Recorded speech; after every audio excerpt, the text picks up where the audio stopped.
नमस्ते बच्चों, स्वागत है आप लोग का हमारे YouTube चैनल में। तो आज के इस वीडियो में हम लोग पढ़ने वाले हैं हिंदी का पाठ 11, जिसका नाम क्या है बच्चों? रोजी और निक्की।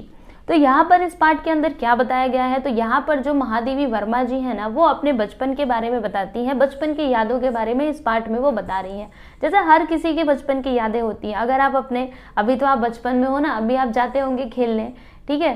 जैसे दोपहर में सब लोग जब सो जाते होंगे, धीरे से निकल जाते होंगे घूमने के लिए, साइकिल चलाने के लिए, कबड्डी खेलने के लिए, ठीक है। तो बच्चों की ये आदत होती है, हर एक बच्चा करता है। मैं भी जब भी छोटी थी तो मैं भी दोपहर में सब लोग अपना काम करने में लग जाते थे, कोई सोता था, कोई कुछ करता था, और हम लोग धीरे से निकल जाते थे, पता नहीं कहाँ कहाँ घूमते थे, ठीक है। तो बच्चे ऐसे ही होते हैं। तो उसी प्रकार से ये जो महादेवी वर्मा जी हैं, इनके भी बचपन की कुछ यादें हैं जो हमको इस पाठ में वो बता रही हैं, ठीक है। तो सबसे पहले हम क्या देखेंगे, जो महादेवी वर्मा जी हैं इनका थोड़ा सा परिचय देख लेते हैं, उसके बाद हम डायरेक्टली पाठ को शुरू करेंगे। आपको बहुत अच्छा लगेगा, आपको ऐसा लगेगा कि कहीं ना कहीं ये आपसे जुड़ा हुआ है, क्योंकि हर एक बच्चे की आदत होती है ना घूमने की, खेलने की, सबका मन करता है घूमने का, खेलने का, ठीक है। तो वही यहाँ पे दिखाया गया है। पहले तो हम लोग थोड़ा सा परिचय देख लेते हैं, फिर डायरेक्टली हम लोग पाठ के ऊपर चलेंगे।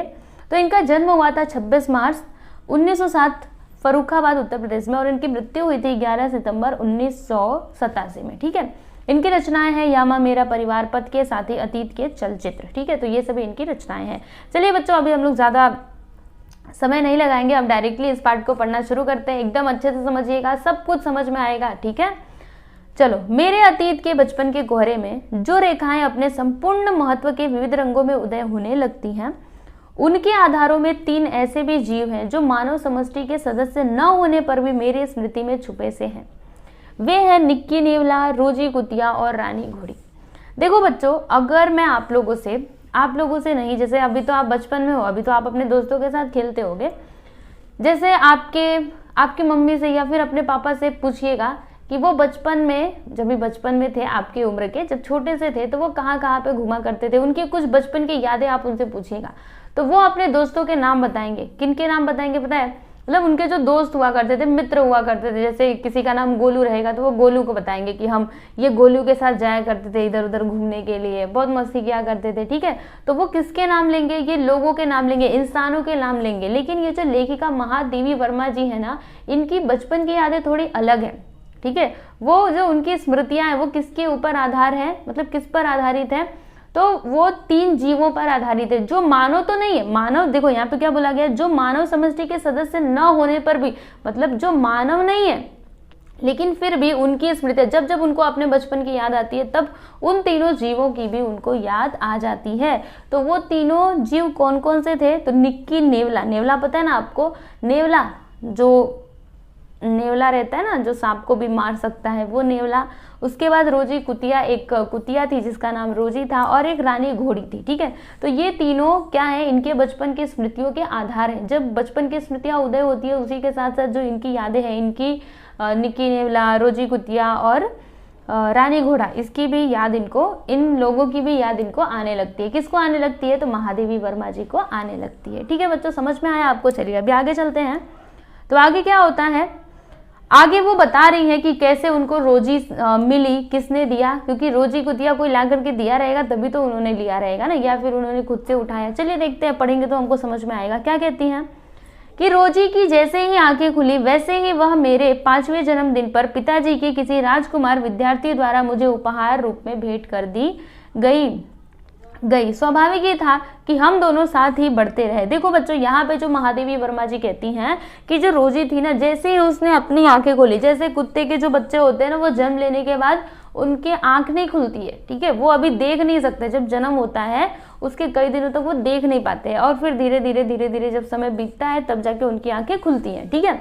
तो ये इससे समझ में आ रहा है कि रोजी कुतिया जब छोटी सी बच्ची थी तभी ये महादेवी वर्मा जी के पास आ गई थी, ठीक है। तो कह रही हैं कि जब रोजी की आंखें खुली, तो जैसे ही उसकी आंखें खुली, वैसे ही वह मेरे 5वें जन्मदिन पर, यानी जब मेरा 5वां जन्मदिन था, मतलब मैं 5 वर्ष की हो चुकी थी, तभी किसी राजकुमार ने, राजकुमार कौन था? तो ये महादेवी वर्मा जी के पिताजी का कोई एक विद्यार्थी था, स्टूडेंट था, ठीक है, जिसने क्या किया था, लेखिका को, मतलब महादेवी वर्मा जी को, ये कुतिया को भेंट स्वरूप में दिया था। जैसे बर्थडे होता है तो हम लोग गिफ्ट देते हैं ना, तो राजकुमार ने उनको यही गिफ्ट दिया था, ये कुतिया को ही गिफ्ट में दे दिया था, ठीक है। लेकिन आप लोग ऐसी गलती मत करना, किसी कुतिया कुत्ते को गिफ्ट में मत दिया करो। गिफ्ट है भाई, उपहार दो अच्छे अच्छे, है ना। ये क्या कुतिया कुत्ता, ये नहीं दिया करो, ठीक है। लेकिन इन्होंने दिया था तो वही हम यहाँ पे पढ़ रहे हैं, ठीक है। तो अब क्या होता है कि ये दोनों जन एक साथ ही बढ़ने लगे। ये भी 5 वर्ष की थी, ये भी धीरे धीरे बढ़ रही थी, और ये जो रोजी कुतिया थी वो भी बढ़ रही थी, ठीक है। रोजी मेरे साथ दूध पीती, मेरे खटोले पर सोती, मेरे लकड़ी के घोड़े पर चढ़कर घूमती और मेरे खेल कूद में साथ देती। अब जो रोजी थी वो इनके साथ बहुत मस्ती किया करती थी। क्या करती थी, जब ये दूध पीती तो वो भी दूध पीती, फिर उनके खटोले पर सोती थी। खटोला क्या होता है बच्चों, एक छोटा सा, जैसे खटिया आप लोगों ने सुना होगा, वो थोड़ा बड़ा होता है। खटोला मतलब जो थोड़ा सा छोटा होता है। छोटे छोटे जो बच्चे होते हैं ना गाँव में, मतलब गाँव में खटोला ही देखने के लिए मिलता है, यहाँ पे नहीं वैसे मिलता, मुंबई में नहीं मिलता, गाँव में, ठीक है। तो वहाँ पे खटोला होता है जिसमें बच्चे को सुला दिया जाता है, ठीक है। तो खटोला पे ऐसा नहीं कि बच्चे ही सोएंगे, बड़े भी सो सकते हैं, इतना बड़ा तो होता ही है, ठीक है। तो क्या कह रही है कि मेरे खटोले पर वो सोती थी, मेरे लकड़ी के घोड़े पर चढ़कर घूमती और मेरे खेल कूद में भी साथ देती थी। मेरा जो लकड़ी का घोड़ा था उस पर चढ़ करके वो खेलती भी थी, और जब मैं खेलती थी तो भी वो मेरा साथ देती थी, ठीक है। फिर रोजी सफेद थी, किंतु उसके छोटे सुडौल कानों के कोने, पूंछ का सिरा, माथे का मध्य भाग और पंजों का अग्रांश कत्थई रंग का होने के कारण कत्थई किनारे वाली सफेद साड़ी की सबल रंगीनी का आभास मिलता था। देखो बच्चों, यहाँ पे लेखिका जी बता रही हैं कि जो रोजी थी वो तो कैसे थी, वो सफेद थी, लेकिन उसके जो छोटे छोटे कान थे एकदम सुडौल, बहुत ही देखने में बहुत ही प्यारे लग रहे थे।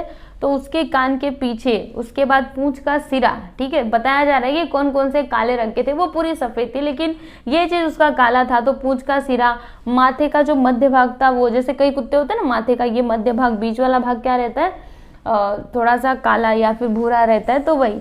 और पंजों का जो अग्रांश अंग था, अग्रांश मतलब आगे वाला अंश, ठीक है, आगे वाला भाग, तो वो क्या था, वो कत्थई रंग का होने के कारण, मतलब ये जो बताया ना, कानों के पीछे, फिर ये हाथ के अग्रांश भाग, ठीक है, पंजे का अग्रांश भाग, आगे वाला भाग, तो ये सभी कौन से कलर के थे, तो कत्थई रंग के थे, जिसके कारण वो कैसे लग रही थी, तो कत्थई किनारी वाली जो साड़ी, जैसे कत्थई मतलब एक साड़ी है सफेद कलर की और उसके ऊपर किनारी लगी है, ऐसा लगता था जैसे, मतलब ये जो कुतिया है ये ऐसे ही लगती थी, कत्थई किनारी वाली साड़ी जैसी लगती थी और बहुत सुंदर लगती थी।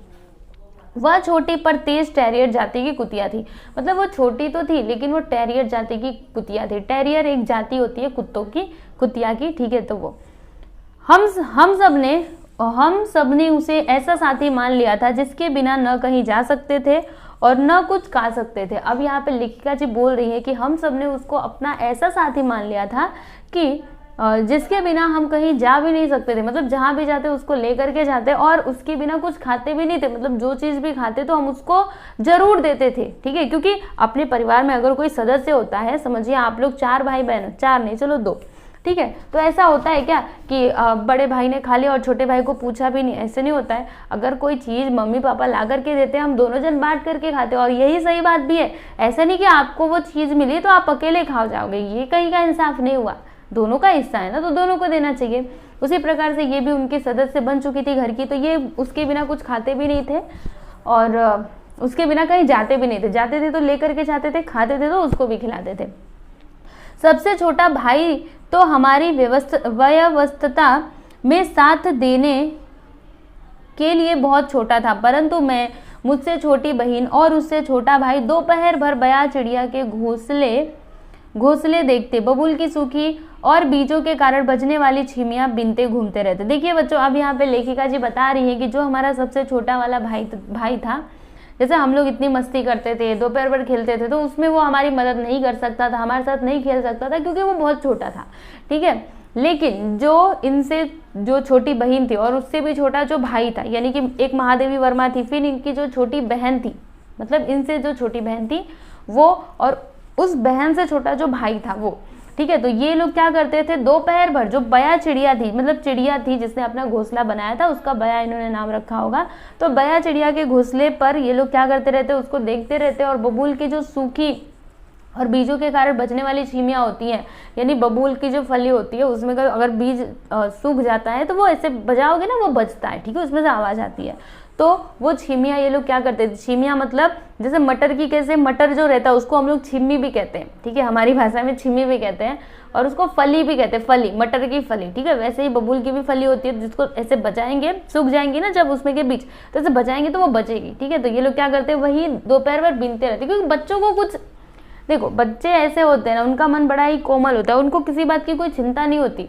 ठीक है। जैसे अभी बड़े हो जाते हैं तो हमको भाई कमाना है, ये करना है, वो करना है, ठीक है। जैसे औरतें होती है तो घर का काम करना है, आदमी लोग होते हैं तो उनको बाहर जाना है कमाने के लिए, कमाएंगे तभी तो पैसे आएंगे, तभी तो घर चल पाएगा।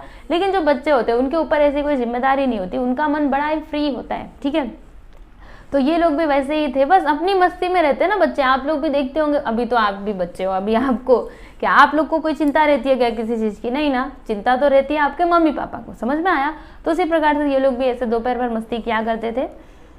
फिर क्या होता है सुनिएगा, घूमते घूमते थक जाने पर हमारा प्रिय विश्रामालय, अब देखिएगा इनका विश्रामालय क्या था, मतलब इनका आराम घर क्या था। देखो इन्होंने किसको आराम घर बनाया था, जैसे छोटे छोटे बच्चे बना लेते हैं ना कहीं पे भी सोने का, वैसा।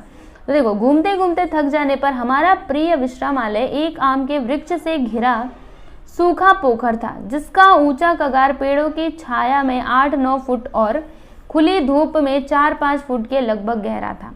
देखो बच्चों, जब हम लोग घूमते घूमते थक जाते थे, अब घूमते घूमते मस्ती कर रहे तो थक भी जाएंगे, तो इनका आराम करने का जगह क्या था पता है आपको बच्चों? सुनो, एक पोखर थी, ठीक है, जिसमें वृक्ष का छाया आता था। तो वृक्ष की छाया में ये कितना 8 से 9 फुट तक था, और खुली जब ये धूप होती थी तो ये 4 से 5 फुट तक, मतलब धूप में वो 4 से 5 फुट तक गहरा था, ठीक है। तो वो बताई जा रही है कि वो पोखर कैसा था, वो सूखा था, उसमें पानी नहीं था, क्योंकि पानी रहेगा तो भाई ये तो डूब ही जाएंगे। तो वो जो सूखी पोखर थी उसमें ये लोग क्या करते थे, उसी में वो लोग आराम करते थे जब खेलते खेलते थक जाते थे। तब देख सकते हो आप ये तीनों बच्चों को, देखो कैसे मस्ती कर रहे हैं, है ना, और साथ में साथ ये कुतिया भी है।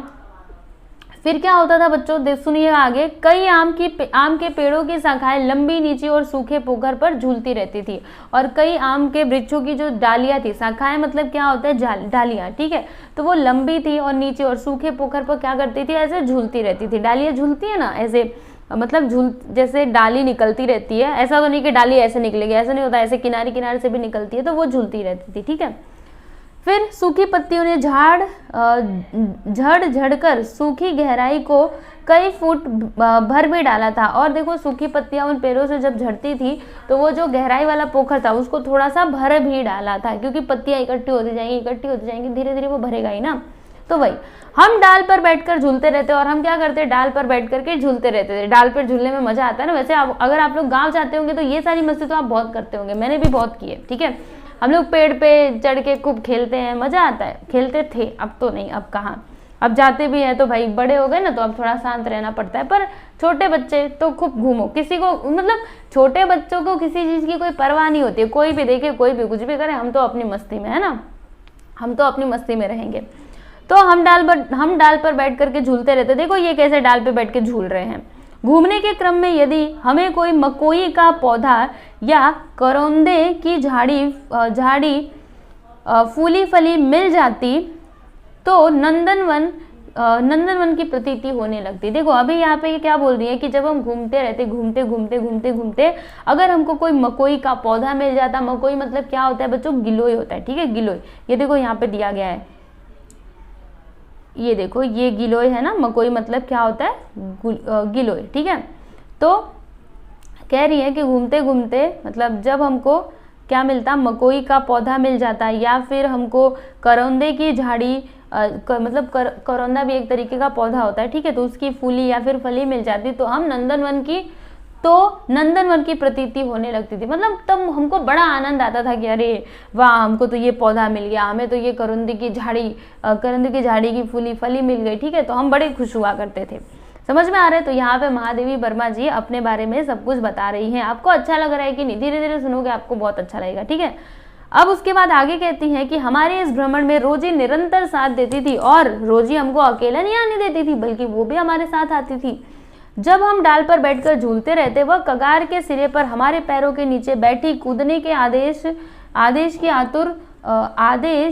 क्या है, आदेश की आतुर प्रतीक्षा करती रहती। यानी जब हम क्या करते थे, डाल पर बैठ करके जब हम झूलते रहते थे तो वो क्या करती थी, वो कगार पे खड़ी रहती थी और हमारे कूदने की प्रतीक्षा करती थी एकदम आतुरता के साथ, ठीक है, एकदम कि हाँ ये लोग कूदे, हाँ ये लोग कूदे, ठीक है। उसको भी मजा आता था क्योंकि डाल पे झूलते झूलते झूलते झूलते लोग कूद भी जाते थे, तो उसकी वो प्रतीक्षा करती रहती थी।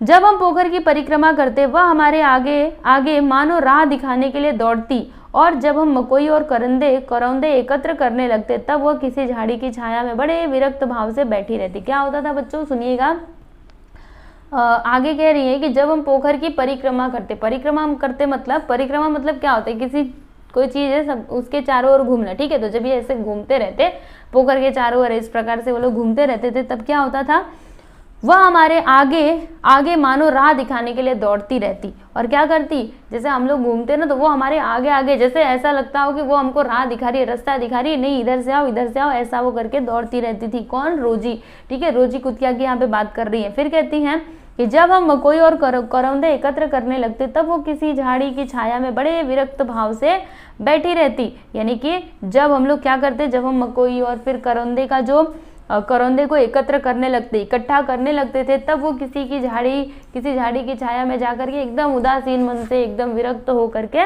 बैठ जाया करती थी। कौन बैठ जाया करती थी, तो ये जो रोजी थी वो, ठीक है।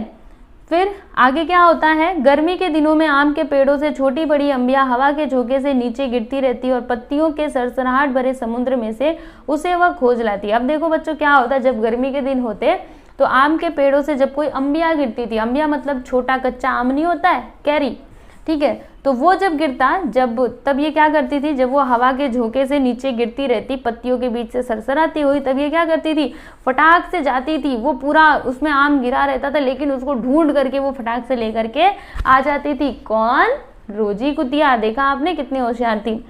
कच्ची केरी की चेपी लग जाने से बेचारी का गुलाबी छोटा मुंह धमीला हो जाता, परंतु वह इस खोज कार्य से विरत न होती। देखो बच्चों, अब यहाँ पे जो महादेवी वर्मा जी हैं वो क्या कहती हैं कि कच्ची केरी में देखो बच्चों क्या होता है, उसमें चोप होती है।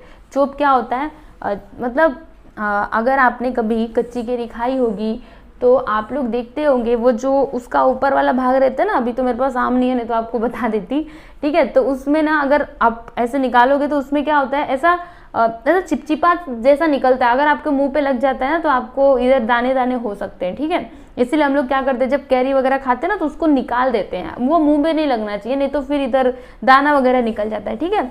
तो वो होता है चोप, यहाँ पे चेपी बोली गई है, वही वो आम का चोप, ठीक है।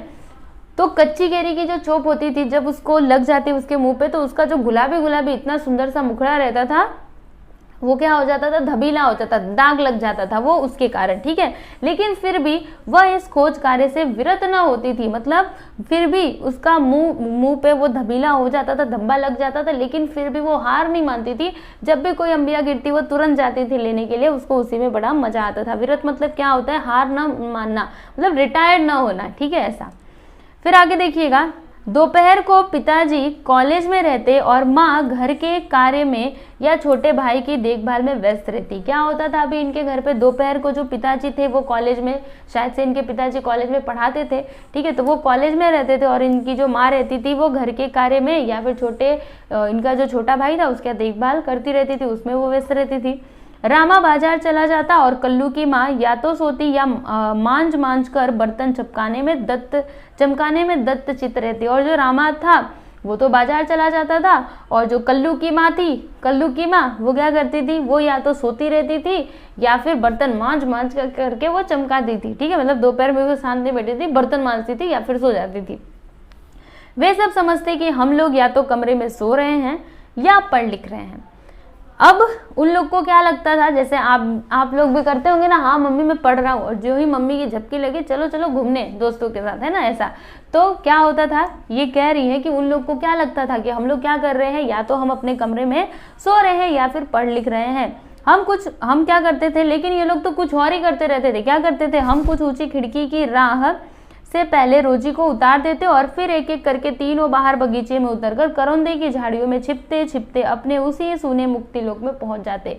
और फिर हम क्या करते थे, जब सब लोग अपना अपने काम में व्यस्त हो जाते थे तो हम खिड़की से नीचे कूद जाते थे। ठीक है। सबसे पहले हम रोजी को उतारते थे और फिर एक एक करके तीनों बाहर के बगीचे में जो करौंदे की झाड़ियां थे उसमें छिपते छिपते छिपते छिपते जो हमारा सूना सा मुक्ति लोक था, वही आम का पेड़ वाला, वो पोखर वाला, ठीक है, वहां पे हम लोग पहुंच जाते और बड़ा ही आनंद आता जब वहां पे पहुंच जाते तो, ठीक है। तीनों में से किसी को भी कमरे में छोड़ना शंका से रहित नहीं था, क्योंकि वह बिस्कुट, पेड़ा, बर्फी आदि किसी भी उत्कोच के लोभ में मुखबिर बन सकता था। अब देखिए यहाँ पे महादेवी वर्मा जी क्या कहती हैं कि हम तीनों ही चाहते थे, क्योंकि तीनों में से किसी को भी छोड़ना शंके से खाली नहीं था, मतलब खतरे से खाली नहीं था। जैसे देखिए समझिए 3 दोस्त हैं, 2 चले गए, एक को छोड़ दिया, ठीक है, 2 चले गए खेलने के लिए, एक को छोड़ दिया। अब कोई आया बाहर से, कोई बड़ा, पूछा वो दोनों कहाँ गए हैं, तो वो तो नहीं बताएगा, क्योंकि दोस्त है, मैं नहीं बताऊंगा। लेकिन जो ही किसी ने थोड़ा सा लालच दिया, अच्छा बता देना मैं तेरे को ये दूंगा, पेड़ा दूंगा, तो वो उसके मुंह में, बच्चे भाई बच्चे होते हैं, उनके मुंह में पानी आ जाएगा। अच्छा हाँ बता देते, पेड़ा के लालच में बता देंगे, है ना, तो वो पूरा राज तो खोल देंगे, राज की बात है ना।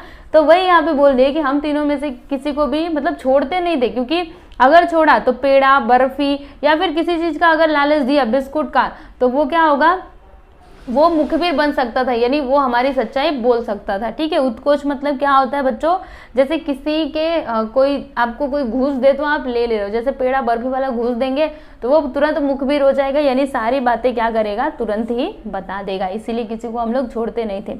परिणामतः तीनों का जाना अनिवार्य था, और परिणामतः क्या था कि तीनों को चलना अनिवार्य था, क्योंकि 2 गए, एक को छोड़ा, तब तो राज खुलने की बात है ना, इसलिए सभी को लेकर के जाना पड़ता था। रोजी भी हमारे निर्बंध संप्रदाय में दीक्षित हो चुकी थी, अतः वह भी साथ आती थी। और जो हमारी ये जो रोजी थी, ये जो निर्बंध संप्रदाय था, मतलब जैसे रोकते थे ना, ठीक है, तो जो निर्बंध इनका संप्रदाय था उसमें दीक्षित हो चुकी थी, यानी सब कुछ जान चुकी थी, तो वो क्या करती, अतः वो भी हमारे साथ आती थी। हमारे अभियान के रहस्य को वह इतना अधिक समझ गई थी कि दोपहर होते ही खिड़की से कूदने को आकुल होने लगती और खिड़की से उतार दिए जाने पर नीचे बैठकर मनोयोग पूर्वक हमारा उतरना देखती रहती। क्या होता था बच्चों, देखो वो रोजी को भी पता चल चुका था कि दोपहर में हम लोग कहाँ जाते हैं, घूमने के लिए जाते हैं, तो वो भी एकदम बेचैन रहती थी कि कब मुझे खिड़की से नीचे वो लोग उतारे, ठीक है, और एकदम वो उतरना देखती रहती थी, ठीक है। कभी खिड़की से कूदते समय हम में से कोई उसी के ऊपर गिर पड़ता, पर वह ची करना भी नियम विरुद्ध मानती थी। यानी जैसे देखो अगर नॉर्मल कूदते रहेंगे तो अगर हम उसके ऊपर कूद जाए या फिर उसको थोड़ा सा टच कर दे, वो कैसे काएं काएं काएं काएं करने लगते हैं। लेकिन रोजी बड़ी होशियार थी, उसको पता था ना कि अगर मैं चिल्लाई तो बाकी लोग आ जाएंगे, जाग जाएंगे, फिर तो हमारी राज खुल जाएगी, है ना, राज की जो बात है वो तो खुल जाएगी। इसीलिए वो क्या करती थी, जब उसके ऊपर कोई गिरता भी था तो भी वो थोड़ा भी ची नहीं करती थी, एकदम शांत रहती थी, ठीक है। तो इतनी होशियार थी वो रोजी, ठीक है। चलिए आगे देखते हैं। ऐसे ही स्वच्छंद विचरण के उपरांत जब हम आम के डाल पर झूल झूल कर अपने संग्रहालय का निरीक्षण कर रहे थे, तब एक आम गिरने का शब्द हुआ और रोजी नीचे कूदी। देखिए बच्चों क्या हुआ, यहाँ पे लेखिका जी बोल रही है कि जब हम क्या कर रहे थे, एकदम स्वच्छंद विचरण, स्वच्छंद मतलब क्या होता है, मतलब कोई रोक टोक नहीं, एकदम स्वतंत्र, ठीक है। तो जब हम विचरण कर रहे थे मतलब तभी, और आम की डाली पर झूल झूल कर जो हमारा संग्रहालय था, जब हम उनका निरीक्षण कर रहे थे, तभी क्या होता है कि एक आम गिरने का शब्द हुआ। यानी आम गिरता है तो कैसे आवाज सुनाई देती है, टप करके, वैसे ही शब्द हुआ। और क्या हुआ, रोजी नीचे कूदी, और फिर रोजी नीचे कूदी। कुछ देर तक वह पत्तियों में न जाने क्या खोजती रही। फिर हमने आश्चर्य से देखा कि वह मुंह में किसी जीव को दबाए हुए ऊपर आ रही है। यानी कुछ देर तक वो पत्तियों में पता नहीं क्या क्या खोजती रही, फिर हमने क्या देखा कि वो क्या कर रही है, वो अपने मुंह में किसी एक जीव को दबा करके वो बाहर आ रही थी, ठीक है, ऊपर आ रही थी। तब क्या होता है सुनिएगा, उस कुलबुलाते जीव को भी सुरक्षित हम तक ले आई। और सुनो, वो जो कुलबुलाता हुआ जीव था, यानी कि किसी जीव को अगर हम मुंह से पकड़ेंगे तो वो कैसा ऐसा कोशिश करेगा ना कि बाहर निकल जाए, तो बाहर निकलने की कोशिश कर रहा था, मतलब वही कुलबुला रहा था, यानी कि वो बेचैन था कि हमको ये छोड़े छोड़े। तो वो उस कुलबुलाते हुए जीव को सुरक्षित लेकर के इनके पास लेकर के आई, और आकार में वो गिलहरी से बड़ा नहीं था। अब ये जीव कौन सा था इसको आप समझिएगा, आकार में वो ज्यादा बड़ा नहीं था, वो गिलहरी जैसा ही था, ठीक है, भूरा था, चमकीला था, और काली कत्थई आंखें थी, और नरम नरम गुलाबी नन्हा मुंह था, और रो में छिपे हुए नन्ही सीपियों से कान, और उसके जो कान थे जैसे नन्ही नन्ही सीपियां होती है वैसे उसके जो रोए थे उसमें वो छिपा हुआ उसका कान भी था, ठीक है, सीपियों के जैसा। उसके बाद सब कुछ देखकर हमें वह जीवित नन्हा खिलौना सा जान पड़ा। और जब सब कुछ हमने सीखा देख लिया तो हमें वह लगा कि वो क्या है, एक जिंदा सा मतलब एक खिलौने सा हमको जान पड़ा कि जिंदा कोई खिलौना आ गया, ठीक है, खिलौने जैसा हुआ था। फिर आगे क्या होता है सुनिएगा। रोजी ने उसे हौले से पकड़ा था परंतु बचने के संघर्ष में उसको कुछ खरोंच भी आ गई थी। यानी कि रोजी ने तो उसको हल्के से पकड़ा था, उसको ऐसे पकड़ा था कि इसको कुछ भी हो ना, लेकिन फिर भी वो थोड़ा ऐसे बाहर निकलने की कोशिश कर रहा था, तब इसको थोड़ी बहुत खरोंच आ गई थी। किसको आ गई थी? तो इसी को, ये नेवले को। ये कौन था? नेवला। देखो मैंने नाम भी बता दिया, ठीक है। तो वो जो जीव को पकड़ करके लेके आई थी वो एक नेवला था, तो उसको थोड़ी बहुत खरोंच भी आ गई थी। फिर चोट से अधिक भय वह निश्चेष्ट था, और वो थोड़ा मतलब चोट से वो ज़्यादा मतलब देखो, चोट से अधिक भय से वह निश्चेष्ट था, यानी कि चोट तो उसको लगी उसका कोई फर्क नहीं, लेकिन उसको डर लग रहा था कि ये मुझे लेकर के जा कहाँ पे रही है, ठीक है। इसकी वजह से वो ऐसा बेहोश जैसा हो गया था, ठीक है। उसको डर लग रहा था, बहुत ज़्यादा भय मतलब भय था, बहुत ज़्यादा डरा हुआ था, ठीक है। फिर आगे क्या होता है सुनिएगा। उसे पाकर हम सब इतने प्रसन्न हुए कि उसे लेकर हम तुरंत घर की ओर भागे, और ये लोग उसे लेकर के बहुत खुश हुए और तुरंत अपने घर की तरफ भागे। वह एक नकुल शिशु था। वह क्या था? एक नेवले का बच्चा था, ठीक है। उसका नाम हमने क्या रखा? निक्की रखा। इन्होंने उसका नाम क्या रखा? निक्की। अब तो उस लघु प्राणी का हमारे अतिरिक्त कोई आश्रय नहीं रहा, यानी वो जो छोटा सा प्राणी था अब उसका हमारे मतलब उसका इस दुनिया में कौन था? तो हम ही थे, हमारे अलावा और उसका कोई भी नहीं था, ठीक है। उस समय की उत्तेजना में हम अपने अज्ञात भ्रमण की बात भी भूल गए, परंतु माँ ने यह नहीं पूछा कि वह छोटा जीव हमें कहाँ और कैसे मिला। यानी कि उस समय हम लोग इतने उत्साहित थे, इतने उत्तेजित थे कि हमको कुछ ख्याल भी नहीं कि हम ऐसे चोरी छुपके गए थे घूमने के लिए, तुरंत घर की तरफ भागे, और माँ ने भी कुछ पूछा नहीं कि कहाँ थे, कहाँ से ये लेकर के आए। माँ ने भी ऐसा कुछ भी नहीं पूछा, तो इन लोग का भी फायदा हो गया। नहीं तो माँ पूछते कहाँ गए थे, ये कहाँ से मिला, दोपहर में कहाँ से मिला, तो ये लोग क्या जवाब देते हैं ना। तो माँ ने भी कुछ पूछा नहीं और ये लोग भी भूल गए कि हाँ हम लोग ऐसे घूमने के लिए गए थे, ठीक है। उन्होंने जीव जंतुओं को न सताने के संबंध में लंबा उपदेश देने के उपरांत उसे उस नकुल माता पिता के पास बिल में रख आने का आदेश दिया। यानी सबसे पहले तो माता पिता ने खूब उसको, उन लोगों को खूब अच्छा उपदेश दिया कि मतलब जो उनकी माता जी थी मतलब मम्मी, उन्होंने उनको खूब उपदेश दिया। जैसे आपकी मम्मी भी, अगर आप कोई छोटा सा जीव लेकर के आते होंगे तो आपकी मम्मी बोलती होगी कि अरे जीवों को नहीं सताना चाहिए, इनको उनके माता पिता के पास भेज दो। तो इनकी भी माता जी ने बोला कि ऐसे जीवों को नहीं सताना चाहिए, इनके माता पिता जी के पास इनको ले जाओ और छोड़ आओ, जो बिल में ये लोग रहते हैं इसके माता पिता उधर ही ले जाओ और छोड़ आओ, ठीक है। ऐसा माता ने मतलब इनकी माँ ने ऐसा बोला, ठीक है। अतः नकल शिशु के बिल और बिल निवासी माता पिता की खोज में हम अनिच्छा पूर्वक गए और खोज में असफल होकर निराश से अधिक प्रसन्न लौटे। यानी अब माँ ने बोला था तो ये लोग तो चले गए कि चलो देखते हैं इसके माता पिता कहाँ हैं, इनका बिल कहाँ है, वहाँ पे हम इसको छोड़ देंगे। लेकिन बिल नहीं मिला, इसके माता पिता नहीं मिले, तो वो लोग देखो, वो लोग निराश नहीं हुए, वो लोग निराश थोड़े बहुत थे लेकिन बहुत ज़्यादा प्रसन्न थे कि अब वो जो नेवला है वो भी इनके साथ रहेगा, ठीक है। बच्चों को ऐसे खिलौने बड़े अच्छे लगते हैं, कोई जीव आ गया, कोई तोता आ गया, कोई मैना आ गई, मतलब घर में ऐसे जब ऐसे खिलौने रहते हैं, खिलौने मतलब ऐसे जानवर वगैरह, तो बच्चों को बड़ा अच्छा लगता है। तो इन लोग को भी अच्छा लगा। देखो वो गए थे उसको छोड़ने के लिए, लेकिन जब बिल नहीं मिला ना तो और अधिक प्रसन्न हो गए, क्योंकि वो उनका मन ही नहीं था कि वो उसको छोड़े, लेकिन माँ ने कहा था तो भाई जाना पड़ेगा, ठीक है। तो ये लोग वापस आ गए, निराश नहीं थे, प्रसन्न थे। फिर प्रसन्नता पूर्वक हमने अपने खिलौनों के छोटे बक्स को खाली कर उसमें रुई और रेशमी रुमाल बिछाया। और उन्होंने क्या किया, इनके जो खिलौने के बक्से थे उसको खाली किया और उसमें मतलब रुमाल बिछाया रेशमी। और फिर बहुत अनुनय विनय और सब आदेश मानने का वचन देकर रामा को उसे रुई की बत्ती से दूध पिलाने के लिए राजी किया। और फिर हमने क्या किया, मतलब सभी को मनाया कि हम इसको अपने पास रखेंगे इस प्रकार से। और सभी का जब आदेश मानने का वचन देकर क्या किया, इन्होंने रामा को मनाया कि वो क्या करे, उसे रुई की बत्ती से, जो रुई होती है उसकी बत्ती से वो उसको दूध पिलाए, क्योंकि वो ऐसे डायरेक्टली दूध नहीं पी सकता था, ठीक है। तो इस प्रकार हमारे लघु परिवार में एक लघुतम सदस्य सम्मिलित हुआ। और इस प्रकार से ये जो हमारा छोटा सा परिवार है, लघु परिवार है, इसमें एक छोटा सा जीव भी यहाँ पे सम्मिलित हो गया, छोटा सा सदस्य, क्योंकि ये सबसे छोटा था ना घर परिवार में, ठीक है। तो ये सदस्य भी हमारे परिवार में सम्मिलित हो गया। रामा की सतर्क देखरेख में वह कुछ दिनों में स्वस्थ और पुष्ट होकर हमारा समझदार साथी हो गया। और जब रामा ने उसकी सेवा की, उसको दूध पिलाया, उसको अच्छे से देखा, ठीक है, तब वो बहुत ही अच्छा मतलब एकदम हष्ट पुष्ट हो गया, हेल्दी हो गया और वो हमारा साथी भी बन गया। पालने की दृष्टि से नेवला बहुत स्नेही और अनुशासित जीव है, यानी वो बहुत ही सब कुछ समझता है और स्नेही भी है और अनुशासित भी है। वो ज़्यादा मस्ती नहीं करता, ठीक है, उसको जितना बोला जाएगा वो उतना ही करेगा। वह अपने पालने वाले के साथ 24 घंटे रह सकता है और जो उसको पालता है ना वो उसके साथ 24 घंटे रह सकता है। वो अपना जाति के इधर जाने का नहीं खोजेगा, ठीक है।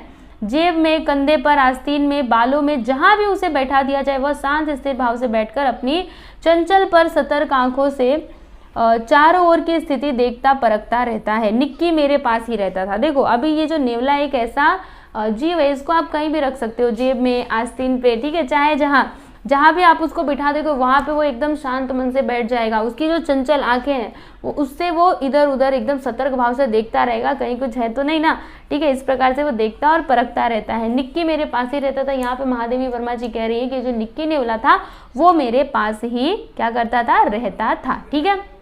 इतना समझ में आ गया। अब बस 2 ही पैराग्राफ बचा हुआ है, उसके बाद आपका ये जो पार्ट है वो खत्म हो जाएगा।